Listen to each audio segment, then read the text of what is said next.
semua, kembali lagi ke LMS Tutorial. Kali ini kita akan menjelaskan kepada Bapak Ibu tentang bagaimana caranya membuat ujian. Tentunya, karena masa ujian sudah dekat, maka Bapak Ibu akan membutuhkan fitur ini untuk melakukan UTS ataupun UAS. Selain untuk UTS dan UAS, fitur ini juga bisa digunakan untuk membuat kuis. Baik, mari kita mulai bagaimana caranya kita untuk membuat ujian di dalam LMS Muka. Seperti biasa, Bapak Ibu diminta untuk masuk ke dalam course yang Bapak Ibu miliki, kemudian kita akan membuat ujiannya pada course tersebut. Langkah yang pertama adalah kita akan hidupkan mode ubah. Lalu kita masuk kepada section yang ingin kita tuju. Lalu seperti biasa kita akan menambahkan sebuah aktivitas atau sumber daya. Nah, kali ini kita pilih kuis. Apabila sudah, kita klik tambah.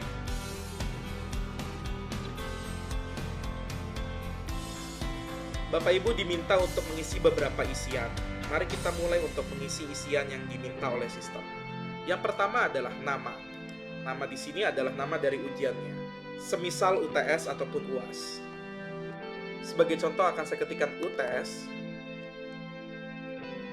Lalu Bapak Ibu bisa mengikutinya dengan nama mata kuliah Bapak Ibu. Lalu Bapak Ibu bisa memberikan deskripsi singkat tentang ujian tersebut. Semisal, Bapak Ibu bisa memberitahukan sifat dari ujiannya apakah open book atau closed book. Kemudian berapa waktu yang dibutuhkan. Walaupun sistem LMS akan membantu Bapak Ibu untuk memberitahukan tentang waktu ujiannya di bagian timing. Kita akan isikan saja dengan singkat.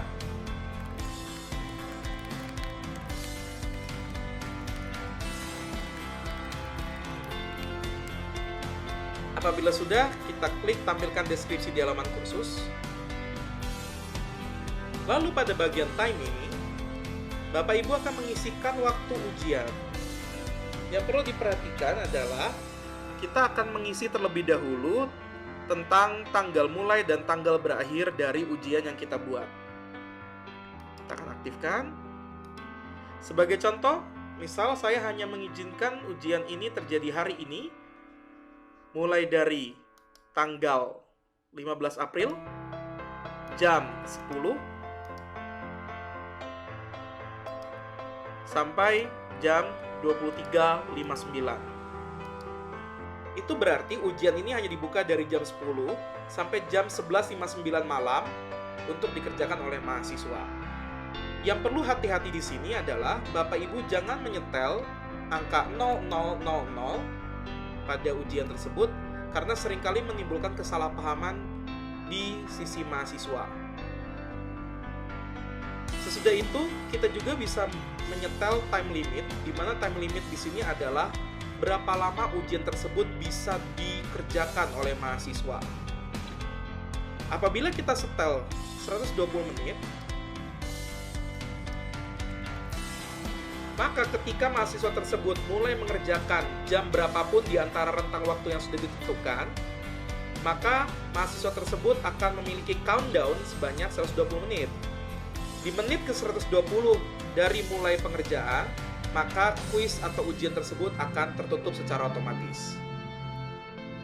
Pada bagian when time expires, Bapak Ibu pilih open attempts are submitted automatically, di mana ketika kita memilih pilihan ini, maka ketika seorang mahasiswa belum selesai mengerjakan ujian dan waktu yang diberikan sudah selesai, maka jawaban yang sudah dikerjakan itu akan disimpan secara otomatis oleh sistem. Kemudian pada bagian nilai, kita bisa memberikan batas minimum nilai agar mahasiswa tersebut bisa dikatakan lulus ujian tersebut. Bapak Ibu bisa saja tidak mengisikan hal ini, tapi apabila Bapak Ibu mempunyai program bahwa apabila mahasiswa mendapatkan nilai di bawah 50, maka mahasiswa tersebut tidak akan bisa lulus ujian dan harus melakukan perbaikan, maka kita isikan di sini batas nilai minimumnya. Sebagai contoh, karena tadi kita tentukan batas nilai minimumnya ada 50, maka kita akan ketikkan 50. Tapi apabila Bapak Ibu tidak ingin memasang nilai ambang batas untuk lulus, maka kosongkan saja isian tersebut. Kemudian pada bagian percobaan menjawab diperbolehkan, kita isikan 1. Artinya, Bapak Ibu hanya mengizinkan mahasiswa melakukan ujian sebanyak 1 kali dan tidak bisa melakukan ujian ulang dari apa yang sudah pernah dilakukan sebelumnya. Kemudian pada bagian layout, Bapak Ibu akan menentukan bentuk atau format tampilan pertanyaan yang akan muncul di ujian Bapak Ibu. Setelah mengatur nilai, Bapak Ibu dapat mengatur bagian layout agar soal yang ditampilkan kepada mahasiswa di setiap halaman dapat lebih cepat diakses. Saran kami pada bagian new page diisi dengan every 5 questions tanpa mengaktifkan repaginations, serta pada bagian navigation method diisi dengan free. Mari kita coba. Untuk bagian new page kita akan pilih every 5 questions. Kemudian untuk bagian navigation method kita isi free. Apa maknanya? Setiap halaman ujian hanya akan menampilkan 5 pertanyaan. Kemudian mahasiswa bisa saja menampilkan pertanyaan yang lain dalam halaman yang berbeda. Oleh karena itu, kita menentukan navigation methodnya free, di mana mahasiswa diperbolehkan untuk mengakses pertanyaan manapun yang dirasa menurut mahasiswa tersebut masih bisa dikerjakan terlebih dahulu. Setelah mengatur layout, selanjutnya Bapak Ibu dapat mengatur tampilan pertanyaan. Kami sarankan pada isian shuffle within questions, kita isi ya agar setiap pertanyaan yang dimunculkan itu dimunculkan secara acak.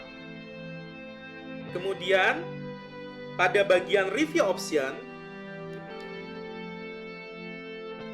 silakan Bapak Ibu unchecklist semua hal kecuali the attempt.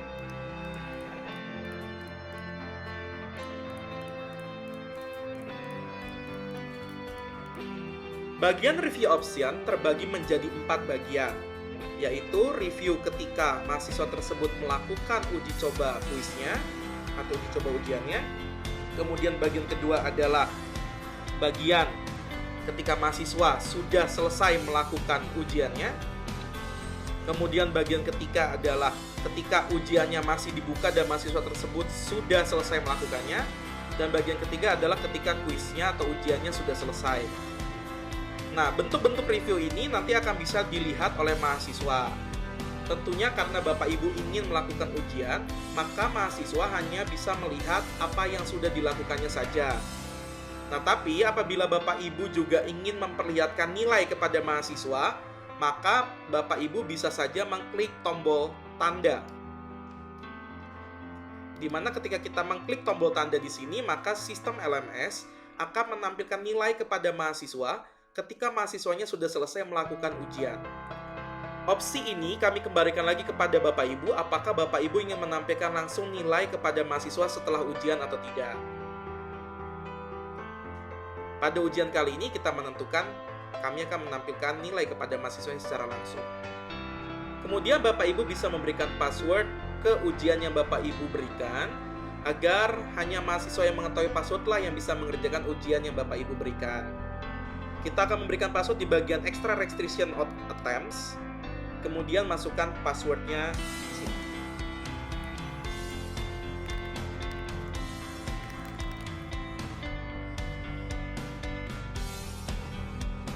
Bagian terakhir yang kita akan atur adalah activity completion, di mana kita akan men-track apakah seorang mahasiswa sudah mengerjakan ujian atau belum. Makanya adalah kita pilih show activity as complete when condition are met. Apabila Bapak Ibu menentukan ambang batas nilai kelulusan, maka klik saja require passing grade. Akan tetapi, seperti tadi kita bahas di awal, kita tidak akan menentukan batas minimum mahasiswa tersebut untuk lulus di ujian tersebut. Apabila sudah, marilah kita klik simpan dan kembali ke kursus. Sekarang Bapak Ibu bisa melihat bahwa Bapak Ibu mempunyai aktivitas berupa ujian dengan nama UTS RPL 1 ataupun juga dengan nama yang Bapak Ibu berikan. Apabila sudah, langkah berikutnya adalah kita akan memasukkan soal ke dalam ujian yang kita punya. Tentunya sebuah ujian harus punya soal, bukan? Setelah kita membuat ujian, maka sekarang kita akan membuat soal di dalam ujian tersebut. Caranya adalah kita klik edit quiz. Langkah pertama kita tentukan terlebih dahulu maksimum nilai yang bisa didapat oleh mahasiswa. Tentunya karena Unicom menganut nilai dari 0 sampai dengan 100, maka nilai tertinggi adalah 100. Apa pengaruh dari penentuan nilai 100 ini? Nanti ketika Bapak Ibu membuat soal ujian, maka pastikan jumlah bobot dari setiap soal apabila dijumlahkan, jumlahnya adalah 100. Setelah itu, Langkah kedua, kita checklist shuffle untuk memastikan soal yang muncul di mahasiswa nantinya itu teracak untuk setiap mahasiswanya. Hal ini dibuat untuk menghindari kecurangan yang mungkin saja terjadi di antara sesama mahasiswa ketika melakukan ujian. Setelah itu, barulah kita siap untuk menambah soal. Saran kami, Bapak Ibu sudah menyiapkan terlebih dahulu soal dalam bentuk simulasi, sehingga Bapak dan Ibu nanti tinggal memasukkan soal-soal ujian tersebut ke dalam LMS Unicom. Sebagai contoh, kami menyediakan simulasi soal ujian seperti ini yang nanti Bapak Ibu bisa download atau unduh melalui link description yang ada di video ini. Sebagai contoh, kami membuat 8 tipe soal yang bisa nanti diuji coba untuk pembuatan soal ujian. Bentuk soal ini bervariatif dan masing-masing soal memiliki bobot. Ingat tadi kita mempunyai batas nilai teratas adalah 100, sehingga pastikan apabila bobot dari seluruh soal dijumlahkan, jumlahnya harus 100. Penentuan bobot untuk setiap soalnya kami kembalikan lagi kepada Bapak dan Ibu. Baik, mari kita buat soal. Cara untuk membuat soal adalah kita klik add, lalu a new question. Di sini Bapak Ibu bisa melihat berbagai macam tipe dari soal yang bisa dibentuk, dan kami mensimulasikan 8 diantaranya. Baik, kita mulai dari tipe yang pertama. Bentuk pertama dari soal yang kita akan buat yaitu multiple choice atau pilihan ganda. Kami telah membuatkan 2 tipe soal untuk pilihan ganda, yaitu pilihan ganda dengan 1 jawaban benar dan pilihan ganda dengan lebih dari 1 jawaban benar. Mari kita coba terlebih dahulu untuk soal pilihan ganda dengan 1 jawaban benar. Caranya kita klik multiple choice atau pilihan ganda, lalu kita klik add. Kemudian setiap pertanyaan harus mempunyai judul dari pertanyaannya. Bapak Ibu bisa mengisi question name dengan nama bab dari soal tersebut berasal. Misal, Bapak Ibu memberikan soal 3 tambah 3 sama dengan 6. Question name-nya mungkin Bapak Ibu bisa memberikan judul aritmatika. Seperti itu. Contoh yang pertama, kita lihat di sini, kita punya soal ibu kota negara Republik Indonesia akan dipindahkan ke provinsi dengan 5 pilihan yang Bapak Ibu bisa lihat, lalu ada jawabannya, kemudian ada bobotnya. Sebagai contoh, anggap saja soal ini adalah pemahaman tentang NKRI. Maka saya akan tulis di sini, question name-nya adalah pemahaman NKRI. Kemudian, question text-nya kita isi dengan pertanyaannya, yaitu ini.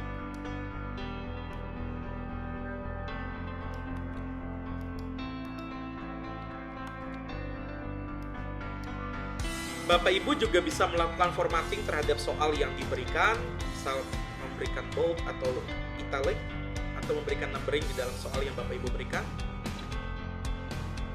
Setelah itu kita masuk ke default mark, di mana default mark adalah bobot dari soal tersebut terhadap nilai 100 yang tadi kita sudah tentukan di awal. Kita isikan di sini karena soal tersebut memiliki bobot 20, maka kita isikan default mark-nya adalah 20. Kemudian karena Bapak Ibu sekarang sedang membuat ujian dan bukan membuat kisi-kisi, maka kita tidak perlu menambahkan feedback di sini. Tapi apabila Bapak Ibu ingin membuat kisi-kisi untuk sebuah ujian, maka Bapak Ibu bisa membuat ujian tersebut memiliki feedback, sehingga mahasiswa bisa mempelajari kembali apa bagian yang kurang dari keseluruhan materi yang Bapak Ibu ajarkan. Kita kosongkan dulu untuk general feedback. Kemudian, karena ini merupakan tipe soal dengan 1 jawaban yang benar, maka di sini pun kita akan pilih untuk one or multiple answer, kita pilih one answer only. Kemudian karena menggunakan pilihan A, B, C, D, dan E, maka di sini pun kita akan tentukan number of the choices-nya adalah A, B, dan C. Berikutnya adalah kita harus memasukkan jawaban yang kita sediakan. Di sini kita memiliki 5 jawaban, maka kita akan menambahkan 5 jawaban juga di sini. Pilihannya bisa dimasukkan secara berurutan, dan Bapak Ibu tidak perlu takut bahwa si jawaban ini tidak akan teracak. Karena otomatis kita sudah menceklis shuffle choices, maka jawaban yang dimunculkan di mahasiswa pun akan teracak. Kita masukkan satu persatu. Yang pertama adalah Kalimantan Tengah. Untuk bagian grade kita akan berikan none karena bukan jawaban yang benar. Nanti apabila kita menuliskan pilihan yang merupakan jawaban yang benar, maka kita berikan grade-nya jangan none, tapi berupa persentase nilai kebenarannya. Feedback sekali lagi kita akan kosongkan karena sekali lagi kita tidak memberikan ujian dengan kisi-kisi. Untuk choices nomor 2-nya kita akan isi Kalimantan Selatan.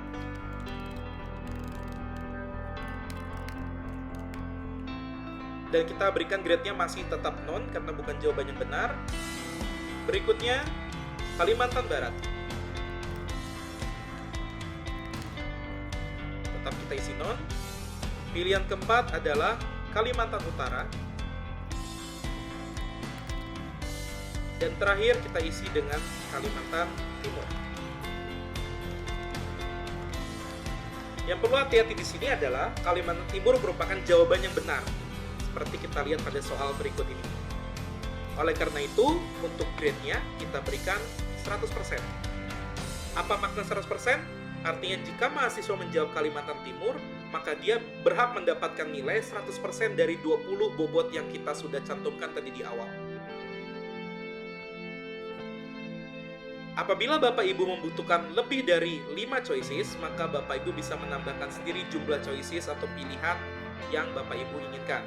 Semisal, kalau Bapak Ibu membutuhkan 10, berarti Bapak Ibu tinggal klik tombol ini 2 kali. Apabila sudah, untuk comment feedback, kita akan hapus.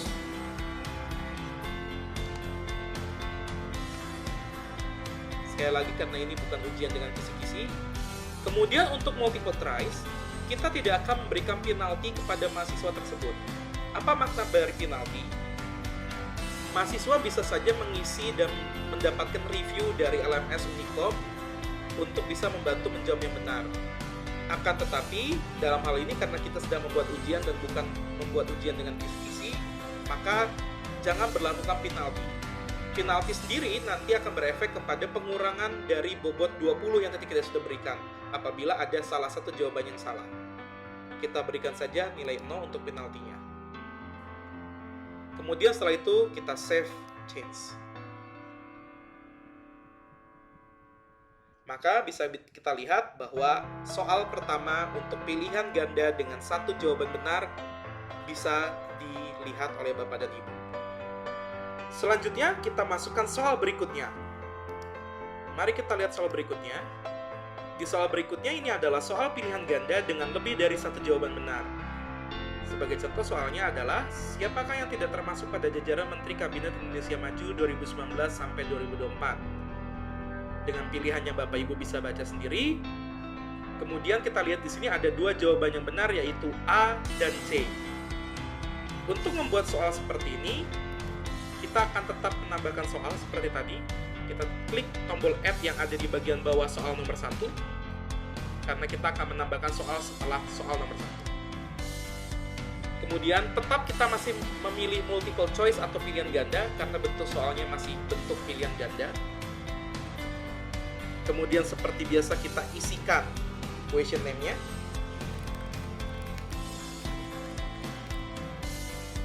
Kemudian untuk question text-nya kita masukkan soal yang tadi.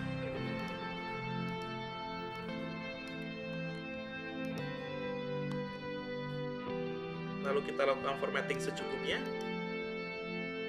Setelah itu, untuk default mark atau bobot, kita masukkan sesuai dengan bobot yang tadi kita sudah tuliskan, yaitu 20.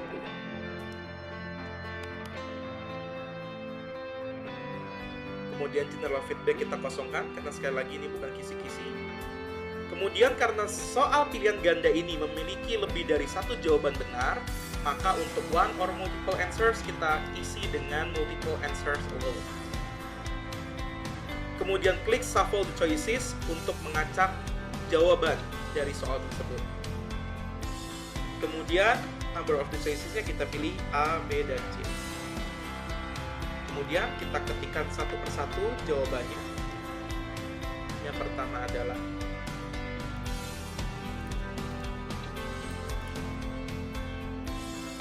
karena jawaban nomor 1 ini benar, maka kita harus berikan bobot atau grade-nya.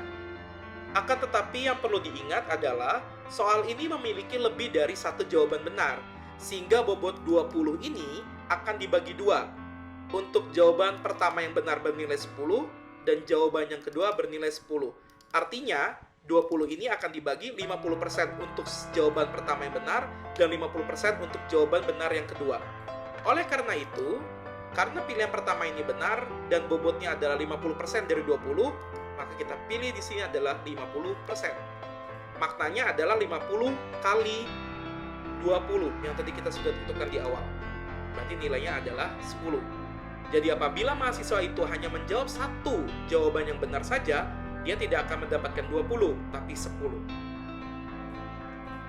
Kemudian kita masukkan pilihan-pilihan lagi yang berikutnya. Karena jawaban salah, biarkan grade-nya adalah dalam kondisi non.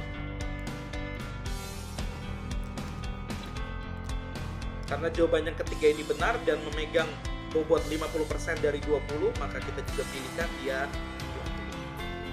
Bagaimana kalau 4 jawaban yang benar, berarti 25%. Kalau 3 jawaban yang benar, berarti 33%. Seperti ini.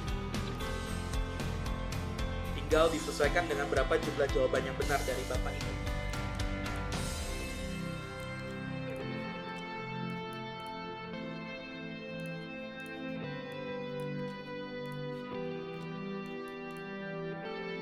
Kalau membutuhkan lagi, silakan saja klik blanks for 3 more choices.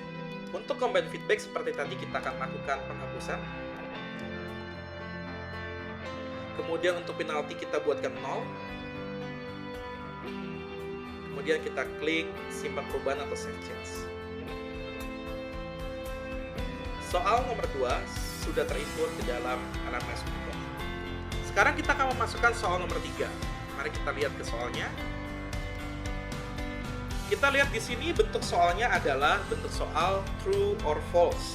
Artinya mahasiswa cukup menjawab apakah pernyataan yang kita sampaikan itu benar atau salah. Nah, kalau kita lihat pada bentuk soal seperti ini, apabila kita lihat ke dalam soal, maka ada sebuah gambar yang digunakan sebagai soal. Kita bisa juga menambahkan bentuk gambar atau video untuk bisa membuat soal yang lebih kompleks. Sebagai contoh, di sini ada gambar sebuah RAM. Lalu ada sebuah pernyataan yang menyebutkan gambar yang ditampilkan tersebut merupakan komponen dari sebuah prosesor komputer. Jawabannya pasti salah karena ini adalah RAM, bukan bagian dari sebuah prosesor komputer. Bobot nilainya 20. Cara membuat soal ini adalah kita klik add lagi di bawah soal nomor 2. Lalu klik a new question. Sekarang kita pilih bentuk pertanyaannya adalah true or false. Kemudian kita klik add. Seperti biasa, kita masukkan kembali question name-nya. Kemudian tadi kita lihat di sini ada sebuah gambar sebelum soalnya itu sendiri, maka kita akan masukkan gambar. Sama seperti kita memasukkan gambar sebelumnya di materi, kita pun juga bisa memasukkan gambar di sini. Kita bisa upload file dari komputer yang kita punya.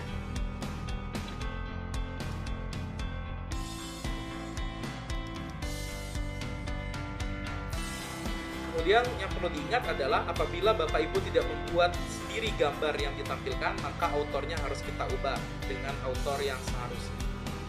Kita klik upload file. Kemudian pada bagian describe the image kita akan isikan deskripsi dari gambarnya. Tapi yang perlu hati-hati, Bapak Ibu jangan sampai menuliskan jawaban di sini. Misal kita isikan saja deskripsinya adalah komponen komputer. Sekali lagi, jangan ketik RAM, karena RAM merupakan jawabannya. Kemudian Bapak Ibu bisa mengatur size-nya dan alignment-nya. Untuk sementara saya klik save saja dulu. Nah, ini muncul. Kemudian kita enter sekali setelah gambar. Lalu kita masukkan soalnya, yaitu pernyataan dari gambar tersebut.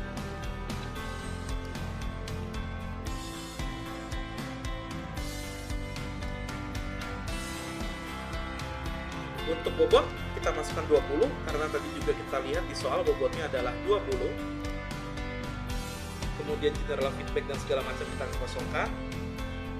Nah, kemudian pada bagian correct answer, kita isi jawaban yang benar. Apakah jawaban benarnya adalah benar atau jawaban benarnya adalah yang salah? Kita lihat di sini jawaban yang benarnya adalah salah. Maka kita pilih false. Kemudian kita klik save change. Maka kita bisa melihat soal nomor 3 sudah dimasukkan.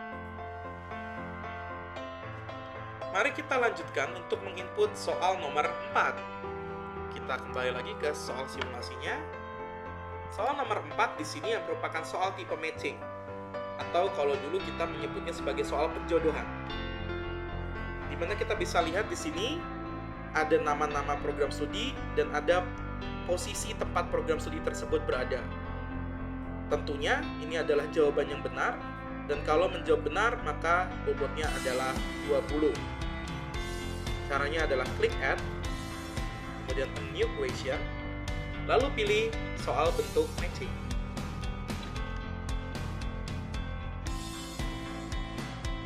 Kemudian pada question name ketikkan judulnya. Kemudian untuk question text-nya bisa kita isikan penjelasannya, yaitu misalkan pasangkan program studi dengan posisi lantai gedung baru. Berikan penjelasan sejelas mungkin agar mahasiswa tidak bingung di sini. Kemudian kita klik shuffle untuk mengacak pilihan jawaban. Kemudian kita isi untuk question yang pertama atau pertanyaan nomor 1 adalah program studi teknik informatika, maka saya akan ketik di sini. Kemudian jawabannya adalah lantai 6 gedung baru. Kemudian ada lagi program studi sistem informasi, lantai 7 gedung baru. Terakhir, program studi hubungan internasional, yaitu lantai 10 gedung baru. Apabila Bapak Ibu membutuhkan soal kembali, maka silakan klik blank for 3 more question. Untuk comment feedback, kita akan hapus seperti biasa.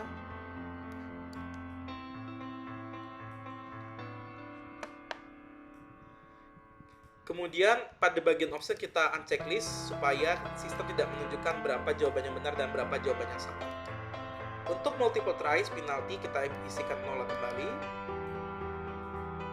Kemudian kita klik save change. Maka soal nomor 4 sudah terinput ke dalam LMS. Soal kelima. Kita lihat di sini soal kelima adalah soal dalam bentuk short answer, di mana jawabannya merupakan jawaban pendek, bukan seperti esai. Cara membuatnya adalah kita mengklik add kembali di bagian bawah soal nomor 4, kemudian new question, lalu pilih short answer.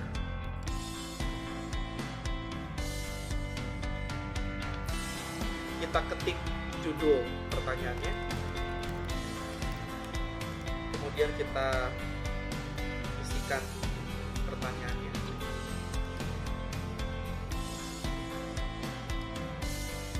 Kemudian untuk bobot kita sesuaikan, untuk bobotnya adalah 20, maka kita ketik di sini 20. Kemudian yang perlu hati-hati, untuk short answer akan ada pilihan case sensitivity. Artinya apa?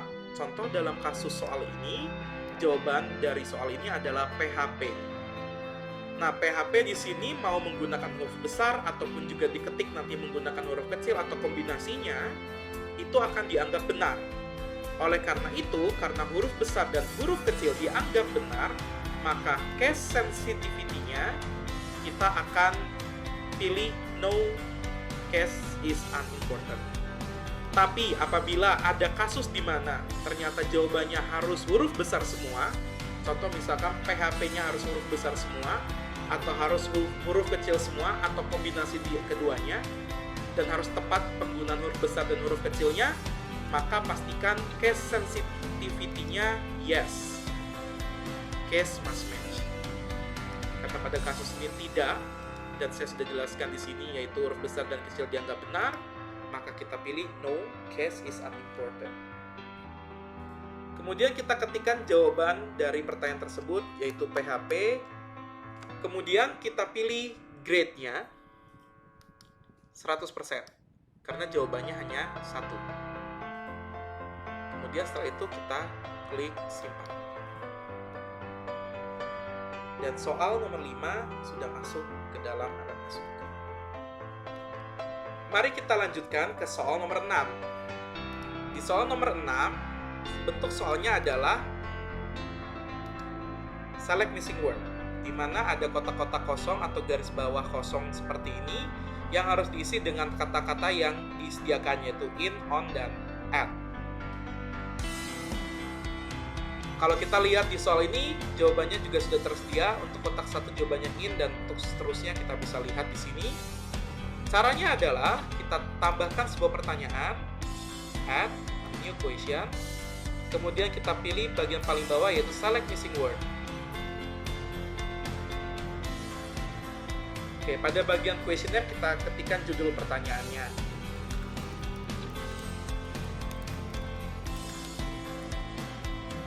Oke, untuk question text kita isikan dengan teks yang tadi kita lihat. Yang perlu dilakukan oleh Bapak Ibu adalah kita gantikan kotak-kotak kosong seperti ini dengan label yang dikenali oleh LMS. Cara memberikan labelnya adalah kita tinggal gantikan kotak-kotak kosongnya dengan simbol kurung kotak 2 kali, buka, kemudian angka yang mengikuti 1. Makna dari 1 adalah karena ini adalah kotak pertama yang kosong, kemudian kita tutup dengan kurung kotak 2 kali. Kemudian kotak kosong nomor 2 kita isikan dengan kurung kotak 2 kali, 2, kurung kotak 2 kali tutup. Begitupun juga dengan 3 dan 4 sampai ke 5.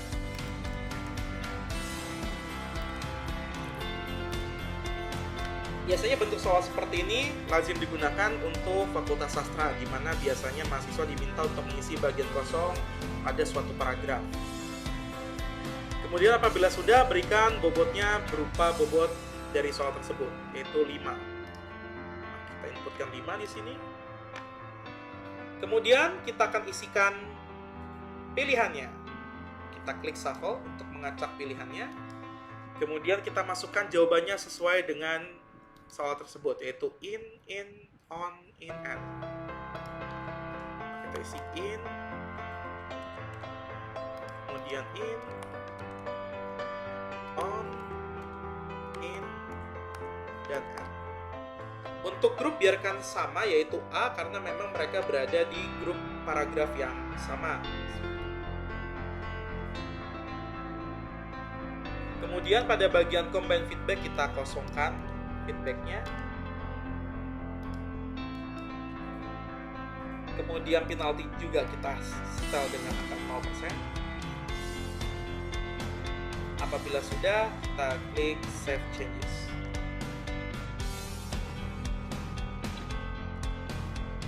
Kita lihat bahwa soal nomor 6 ini berada di halaman kedua. Kenapa? Ya karena tadi kita di awal menentukan bahwa satu halaman hanya memunculkan 5 soal seperti itu.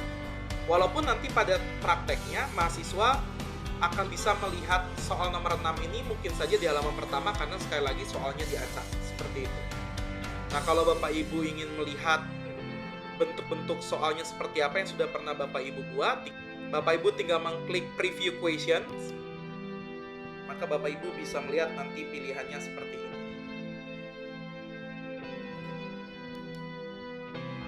Kemudian kita bisa lihat juga yang lain.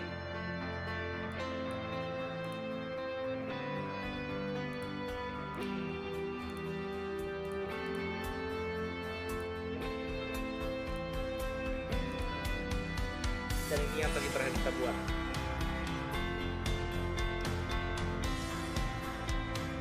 Berikutnya kita akan memasukkan soal nomor 7. Kita lihat dulu soalnya.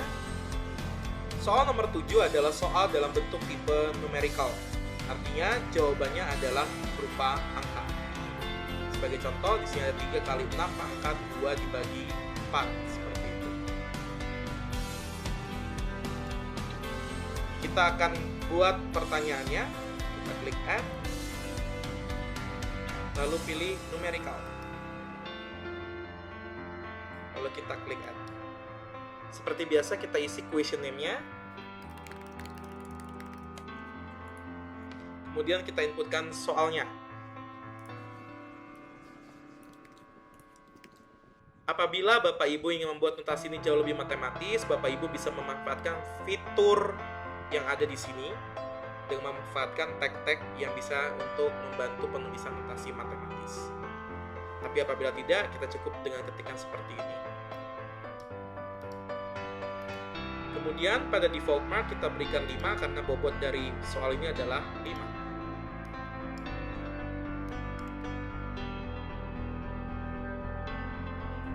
Kemudian kita ketikkan jawabannya. Jawabannya adalah 27. Grade-nya kita berikan 100% karena memang hanya ini jawaban yang benar. Kita tidak punya jawaban lain, maka kita akan lewatkan. Pada bagian unit handling, Bapak Ibu yang membutuhkan jawaban menggunakan satuan-satuan khusus bisa memanfaatkan ini. Apabila misalkan mahasiswa hanya mengetikkan angka tanpa mengetikkan satuannya, maka akan bisa dikurangi nilainya dan seterusnya. Tapi karena kali ini jawabannya benar-benar tanpa satuan, kita tidak perlu manfaatkan ini. Kemudian unit pun juga kita tidak perlu manfaatkan. Untuk penalti kita kasih 0. Kemudian kita klik simpak berubah. Oke, ada sedikit kesalahan, angka 27-nya harus kita letakkan di bagian atas. Seperti ini. Oke, kita klik simpan. Oke, kita lihat bentuk soalnya.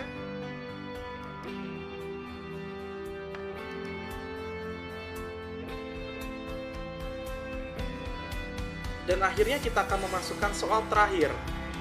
Soal terakhir ini adalah soal dalam bentuk esai atau isian panjang. Berbeda dengan tipe-tipe soal sebelumnya, yaitu soal nomor 1 sampai nomor 7 tadi, soal-soal tersebut bisa langsung dinilai otomatis oleh LMS Unicom, sehingga Bapak dan Ibu tidak perlu memeriksa manual jawaban dari mahasiswa tersebut. Akan tetapi, khusus untuk soal dalam bentuk esai, maka mau tidak mau Bapak Ibu harus memeriksa jawaban mahasiswa tersebut secara manual satu persatu. Itulah perbedaan dari soal bentuk esai dengan soal bentuk yang lain. Cara menginputnya adalah kita klik add, new question, lalu pilih esai.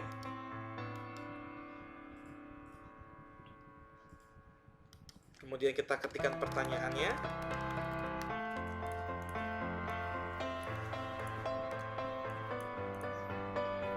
Default marknya kita isi 5 karena bobot dari soal tersebut adalah 5. Kemudian pada respon option kita bisa berikan bentuk respon yang kita inginkan. Seperti biasa kita pilihkan saja antara 5 ini. Yang paling sering dipakai adalah HTML editor, di mana nanti mahasiswa bisa melakukan formatting terhadap jawabannya, bisa membold, bisa mengitalik dan segala macam. Seperti ketika kita tadi mengetik pertanyaan di sini. Atau kalau kita juga menginginkan mahasiswa untuk bisa mengupload jawaban dalam bentuk file, maka kita mengizinkan HTML editor with file picker dan seterusnya. Tapi karena kita menginginkan mahasiswa langsung menjawab saja tanpa mengirimkan file atau segala macam, kita pilih saja HTML editor. Kemudian pada bagian require text, pastikan kita memilih require the student to enter the text. Kemudian pada bagian input box size, kita isikan jumlah baris yang bisa mahasiswa tersebut gunakan dalam menjawab pertanyaan tersebut. Sebagai contoh, karena pertanyaan ini jawabannya tidak panjang, maka kita klik saja 5 lines. Kemudian apabila Bapak Ibu mengizinkan mahasiswanya untuk mengattach file, gambar atau apapun itu, silakan ketikkan berapa jumlah attachment yang diizinkan. Karena dalam hal ini saya tidak mengizinkan mahasiswa dan hanya mengizinkan mahasiswa untuk mengirimkan jawaban dalam bentuk teks, maka saya isikan no.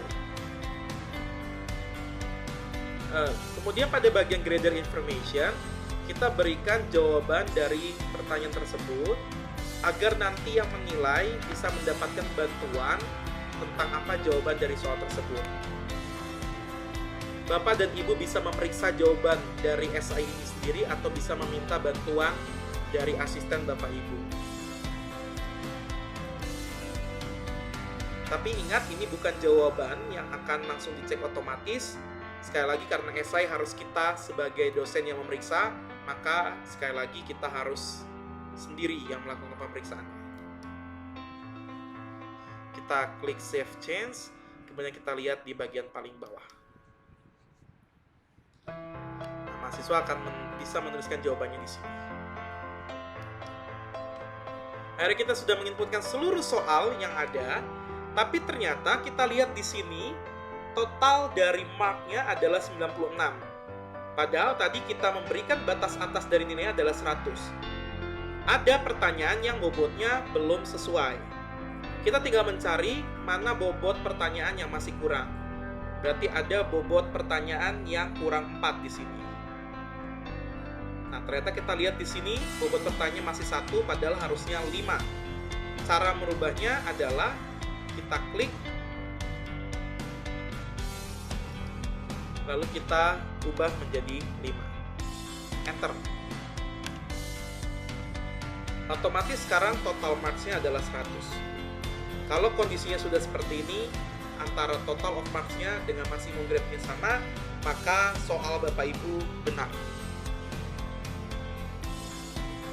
Ini adalah langkah-langkah untuk membuat soal dalam sebuah ujian. Langkah berikutnya adalah kita akan memberikan informasi kepada mahasiswa untuk bisa mengikuti ujian ini. Sebelum memberikan informasi kepada mahasiswa tentang ujian yang Bapak Ibu ingin berikan ini, ada baiknya Bapak Ibu lakukan pengecekan kembali terhadap ujian yang Bapak Ibu sudah setting sebelumnya. Kita kembali dulu ke UTS seperti ini, lalu kita klik edit setting di sini, lalu Bapak Ibu cek sekali lagi terutama pada bagian timing, jangan sampai nanti mahasiswa dirugikan secara waktu.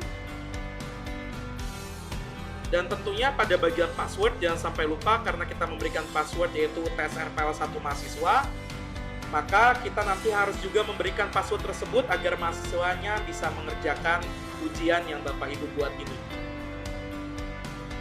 Kemudian apabila Bapak Ibu ingin menambah lagi soal dan seterusnya, caranya adalah masuk lagi ke taks ujiannya, kemudian klik bagian setting, lalu pilih edit quiz. Maka kita akan kembali lagi ke pengisian soal. Namun yang perlu hati-hati ketika Bapak Ibu menambah soal di sini, berarti ada bobot dari soal-soal lain yang harus disesuaikan. Misal, kita ingin menambah satu soal dengan bobot 10, maka kita harus kurangi beberapa bobot dari masing-masing soal agar jumlahnya tidak 110, tapi tetap 100. Itu adalah beberapa hal yang harus diperhatikan terlebih dahulu. Setelah kita siap untuk membagikan informasi ke mahasiswa, mari kita lihat dari sisi mahasiswa. Di sini mahasiswa bisa saja langsung bergabung ke course yang Bapak Ibu sudah buat. Kemudian dia akan lihat di sini bagian ujiannya.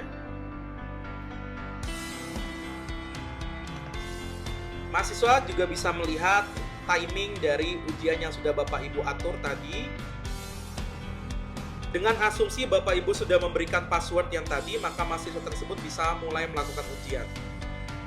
Passwordnya tadi adalah UTS RPL 1 mahasiswa.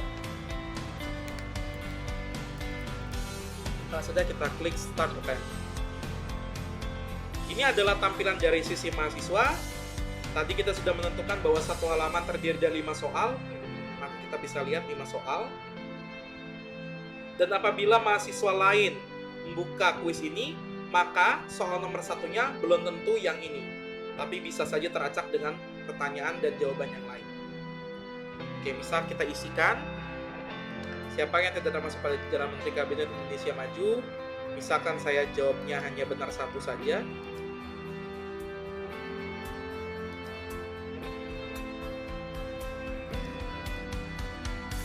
Kemudian di sini saya jawab benar semua.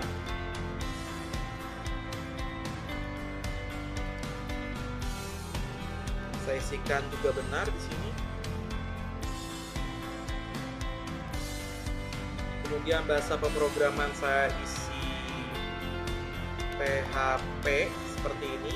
Tidak huruf besar semua dan tidak huruf kecil semua. Harusnya dianggap benar karena tadi kita sudah menentukan bahwa cache sensitivity-nya tidak kita perhatikan. Kemudian bahasa pemrograman, misalkan saya klik Jowo, Sunda, Madura. Nah, seperti itu. Kita klik next page untuk mengklik soal. Nah, bisa kita lihat pada bagian quiz navigation, soal yang sudah terisi sudah ditandai dengan abu-abu seperti ini. Kalau kita ingin kembali ke soal nomor 2, kita tinggal klik saja di sini soal nomor 2. Maka langsung akan kita menuju soal nomor 2. Kita akan masuk lagi ke soal nomor 6.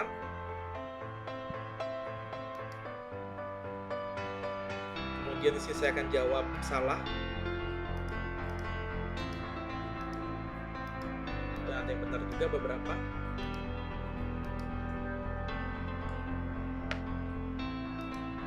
Kalau sudah, saya klik Finish Attempt. Mahasiswa bisa melihat waktu ujian yang tersisa dengan cara melihat time lapse di sini. Karena Bapak Ibu memberikan time limitnya 2 jam, maka sisa waktunya sebetulnya masih banyak. Namun apabila mahasiswa tersebut sudah merasa menyelesaikan ujian, maka mahasiswa tersebut bisa saja menyelesaikan pekerjaannya dengan cara mengklik Finish Attempt. Apabila mahasiswa tersebut tidak yakin dengan jawabannya, maka mahasiswa tersebut masih bisa kembali sebelum dia mengklik Submit All dan Finish. Mahasiswa tersebut bisa memperbaiki kembali jawaban-jawabannya sampai dirasa dia sudah yakin dengan jawabannya. Apabila sudah, dia akan klik Submit All dan Finish. Akan tetapi, sekali klik Submit All dan Finish, mahasiswa tersebut tidak lagi bisa merubah jawabannya. Akan muncul konfirmasi yang akan menanyakan bahwa apakah Anda yakin sudah menyelesaikan ujian tersebut. Apabila ya, maka mahasiswa tersebut mengklik Submit All and Finish. Bisa dilihat di sini bahwa grade belum keluar secara otomatis. Karena tadi kita mempunyai satu soal di mana satu soal tersebut bentuknya adalah esai. Bagian yang esai di sini harus diperiksa terlebih dahulu oleh Bapak dan Ibu. Caranya adalah kita masuk ke sisi dosen. Untuk bisa menilai soal esai, maka dosen tersebut harus masuk ke aktivitas UTS RPL 1 seperti ini, atau tergantung nama yang Bapak Ibu berikan tadi. Kemudian pada bagian attempts, kita klik.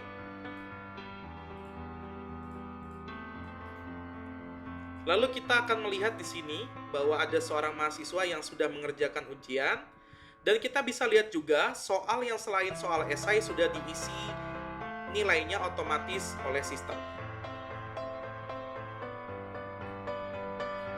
Akan tetapi ada satu soal yang belum dinilai oleh LMS, yaitu soal esai itu sendiri. Caranya adalah kita klik Requires Grading yang ini, karena ini adalah soal esai. Kemudian kita lihat jawaban dari mahasiswa tersebut. Yang kita tanyakan adalah sebutkan bahasa pemrograman yang ada, tapi dia menjawab dengan bahasa daerah yang ada. Maka kita sebagai dosen pasti akan memberikan nilai 0. Caranya adalah kita klik Make Comments or Override mark. Kemudian apabila Bapak Ibu ingin memberikan komentar, silakan tuliskan komentarnya. Tapi apabila tidak, itu pun juga diperbolehkan. Untuk mark, karena jawabannya salah semua, maka saya akan berikan nilai 0.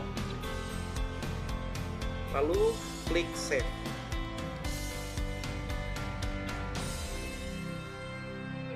Otomatis sekarang nilai mahasiswa tersebut sudah lengkap. Kita cek di bagian mahasiswanya. Mahasiswa tersebut akan merefresh halamannya. Dan sekarang keluar nilainya, yaitu 62. Maka mahasiswa tersebut langsung tahu bahwa dia mendapatkan nilai 62 dari 100. Sekali lagi, ini muncul karena tadi kita mengizinkan mahasiswa untuk melihat nilai atau marks. Tapi apabila Bapak Ibu tidak mengizinkan, maka isian grade di sini tidak akan diperlihatkan kepada mahasiswa. Sekian tutorial untuk membuat ujian di LMS Unicom. Selamat mencoba. Terima kasih.